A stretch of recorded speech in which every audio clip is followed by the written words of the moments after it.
Les inconnus, alors il s'agit de cartes qui n'ont pas d'identité.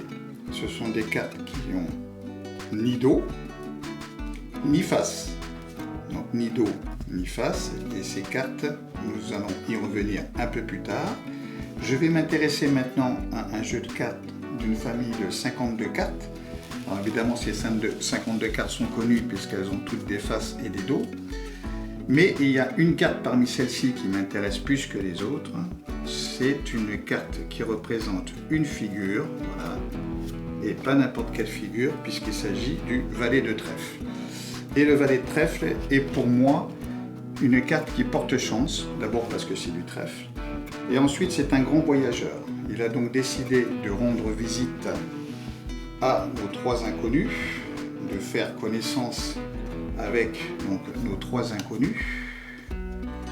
Voilà. Il va donc faire le tour de différents sujets avec la première d'entre elles et il se rend compte en fin de compte qu'ils partagent les mêmes centres d'intérêt et les mêmes passions.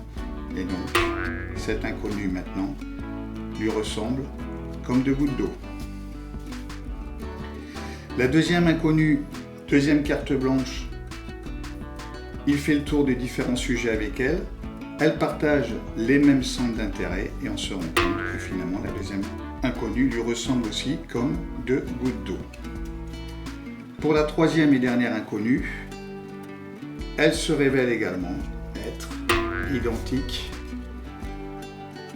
à notre voyageur. Alors, ces inconnus partagent aussi les mêmes goûts vestimentaires, puisque mon voyageur qui avait un blazer bleu, eh bien, nos inconnus ont également des blazers bleus. Alors, on va mettre notre voyageur de côté et on va s'intéresser maintenant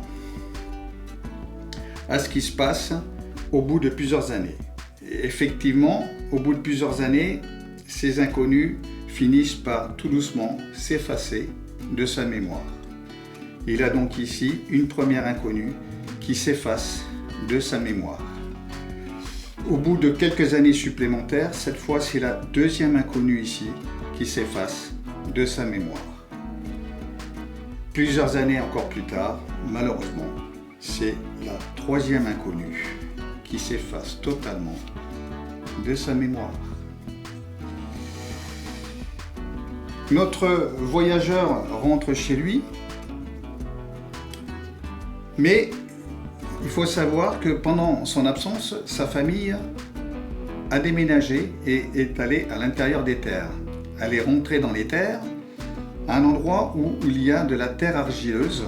Et donc la terre argileuse est une terre rouge. Il va dans cet endroit et il se rend compte que tout le monde a déménagé et se retrouve à l'intérieur des terres rouges. Il va falloir donc qu'il s'adapte à son nouvel environnement. Pas de problème, c'est un magicien, valois magique. Et donc, il s'adapte à son nouvel environnement.